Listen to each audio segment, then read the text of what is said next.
Hello everyone, and welcome back to the British Accent Podcast. I'm Robert, and I'm really glad you're joining me today. In this episode, we're going to take a trip across the Atlantic Ocean and explore what daily life looks like in Canada. Canada is one of the biggest countries in the world. It's famous for its natural beauty, its multicultural society, and of course, its long and snowy winters. But what does an ordinary day actually look like for people living there? That's what we're going to find out together. We'll start by looking at the mornings in Canada, from breakfast habits to commuting in the cold. Then we'll move into the midday routine, where we'll see how work and school life are organized. After that, we'll explore the evenings, including how Canadians spend their family time, their dinners, and their favorite ways to relax. We'll also talk about weekends and free time, when Canadians love to enjoy the outdoors, play sports like hockey, or take part in community events. And of course, we'll have our regular sections, cinema talks, words of wisdom, and curious minds, the science corner. So, let's get started with the mornings in Canada.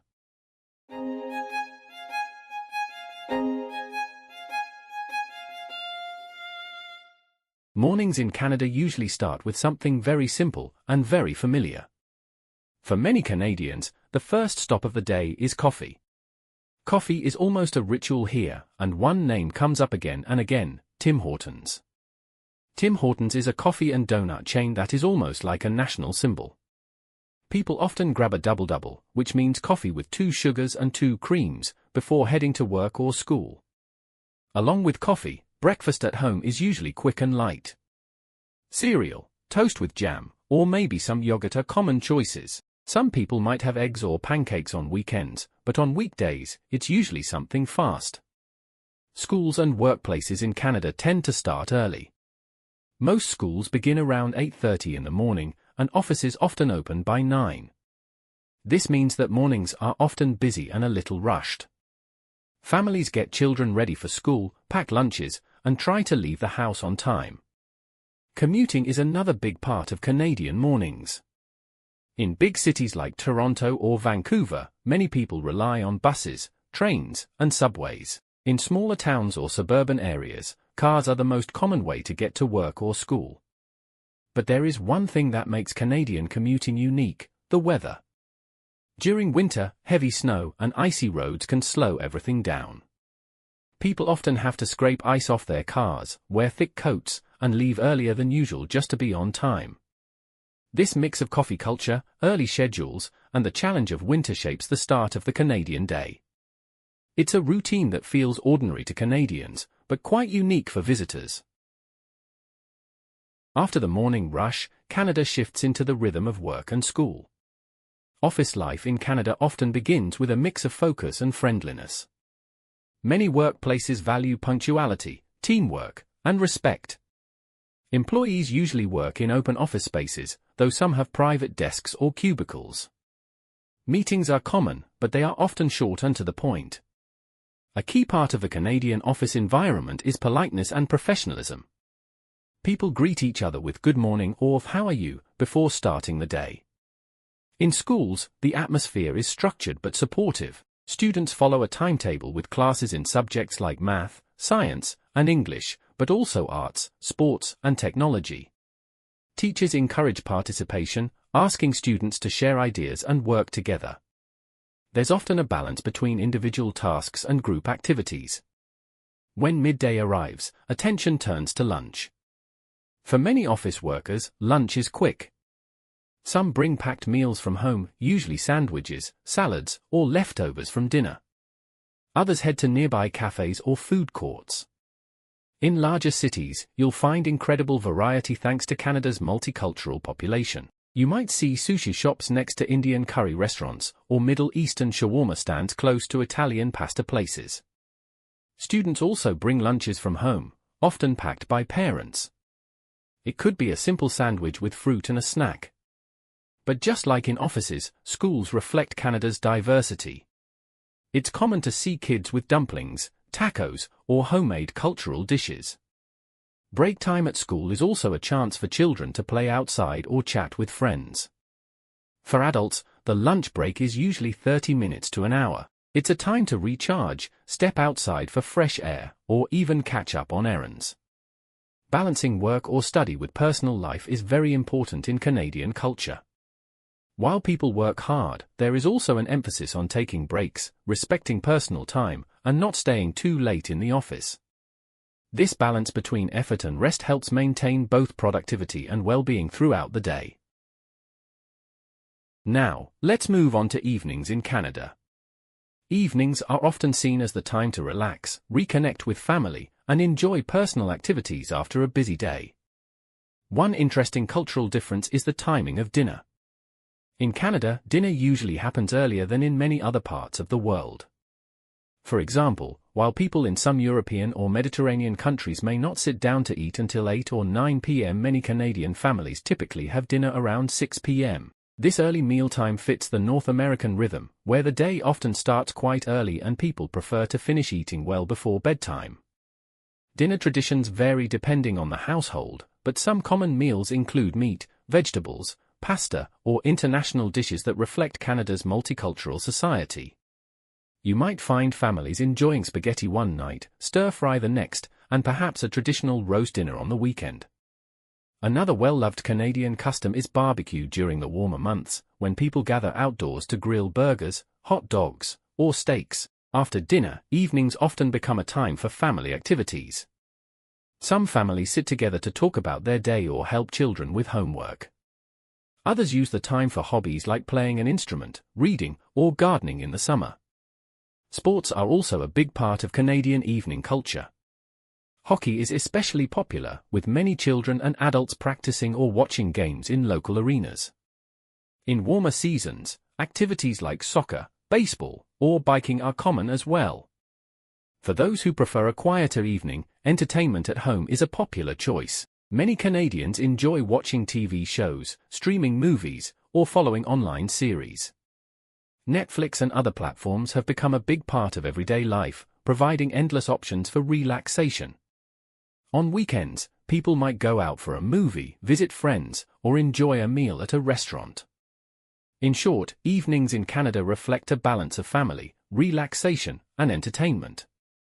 Whether it's sharing dinner, cheering at a hockey game, or unwinding with a favorite show, this part of the day is a chance to recharge and enjoy life outside of work and school.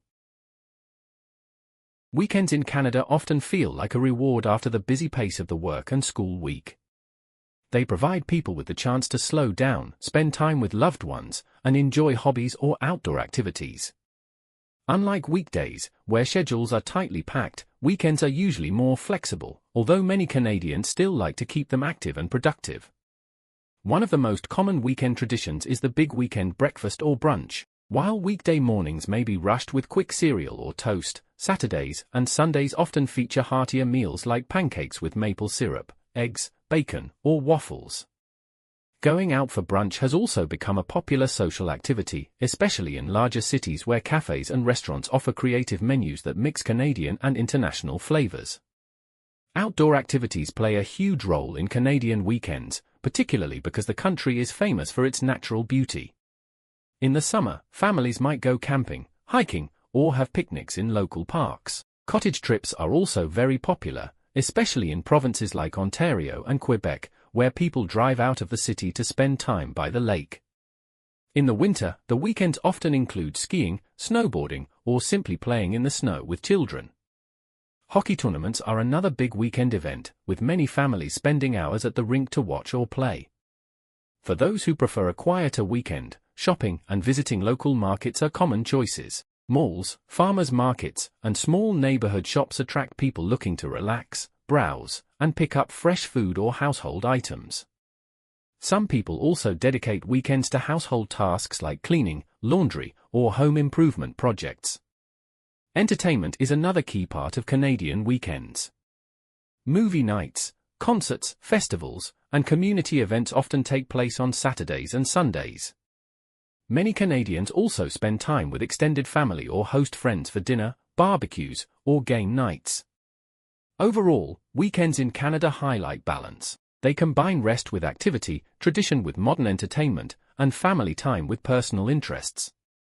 This makes them a cherished part of Canadian life, giving people the chance to recharge before the new week begins.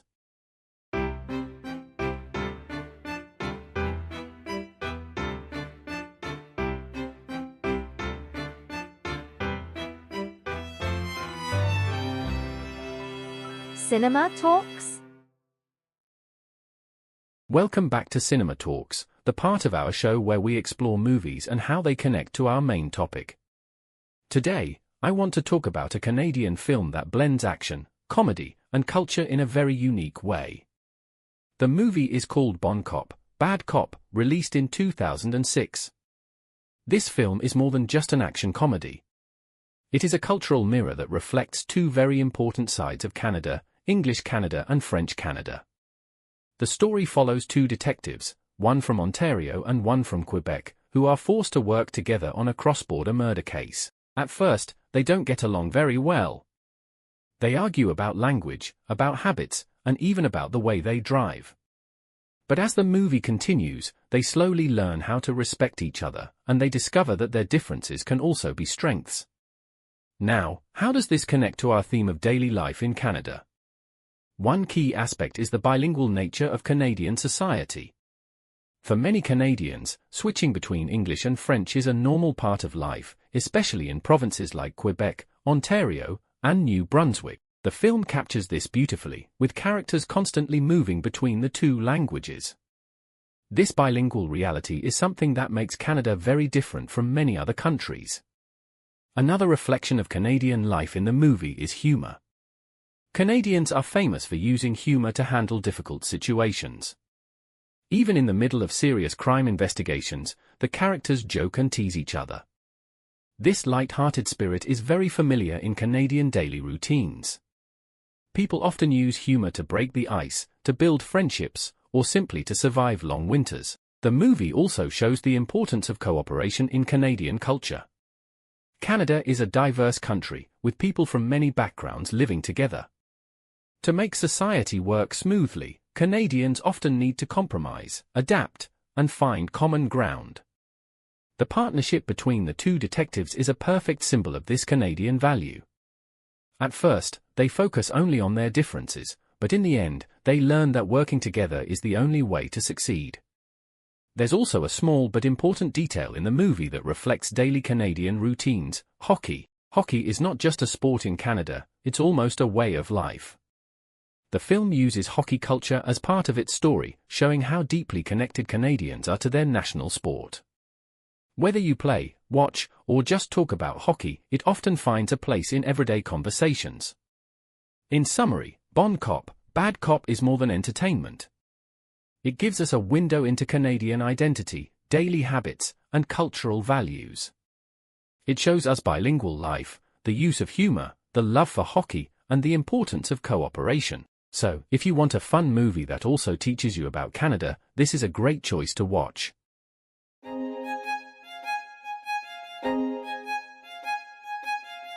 Words of wisdom.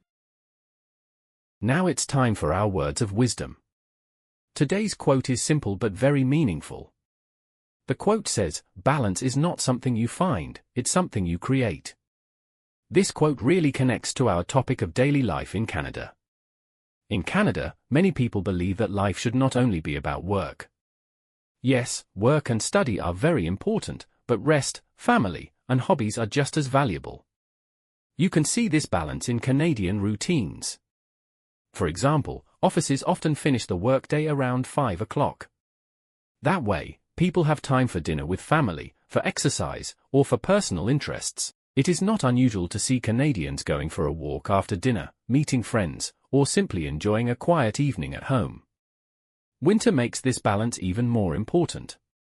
When days are short and cold, people try to create warmth and comfort through traditions like family meals, community activities, or even just enjoying a hockey game together.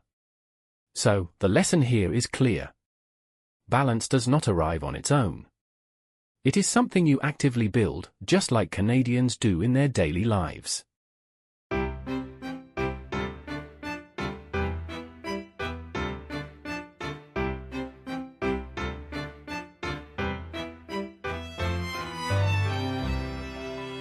Curious minds. The Science Corner. In this section, we'll explore how Canada's geography and seasons shape daily life. Canada is the second largest country in the world.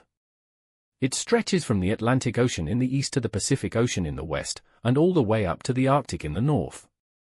This huge size means that daily routines can feel very different depending on where you live.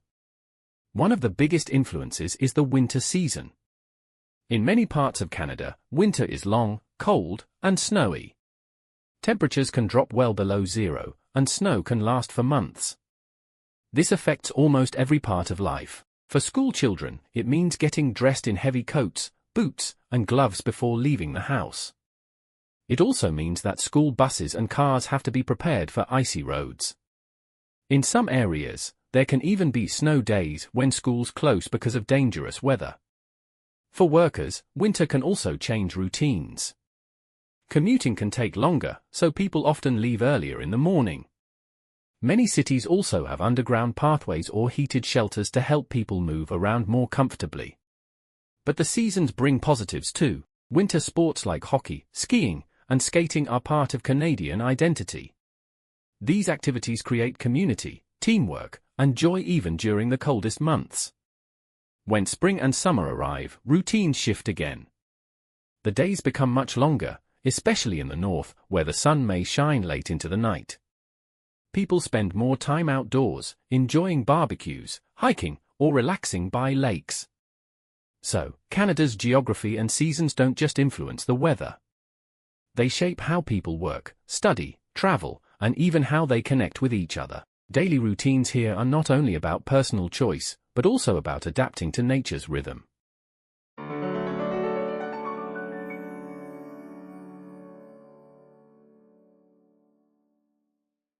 And that brings us to the end of today's episode. We've taken a journey through the rhythms of Canadian daily life. From early mornings with hot coffee and the smell of toast, to the busy midday hours of school, work, and multicultural food.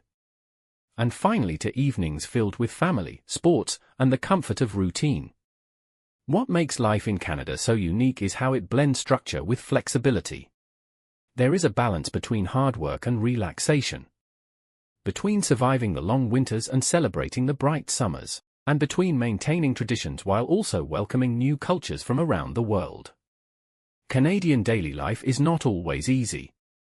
The snow can be heavy. The mornings can be dark. And the commute can feel endless. But these challenges also bring strength. They encourage teamwork, resilience, and a sense of community. As we've seen, the ordinary rhythm of a day in Canada tells us something important.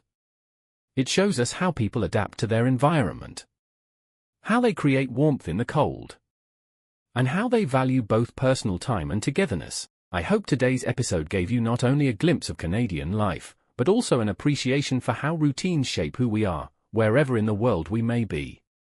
Thank you for joining me today. Until next time, take care, and remember, even the simplest routine can hold a world of meaning.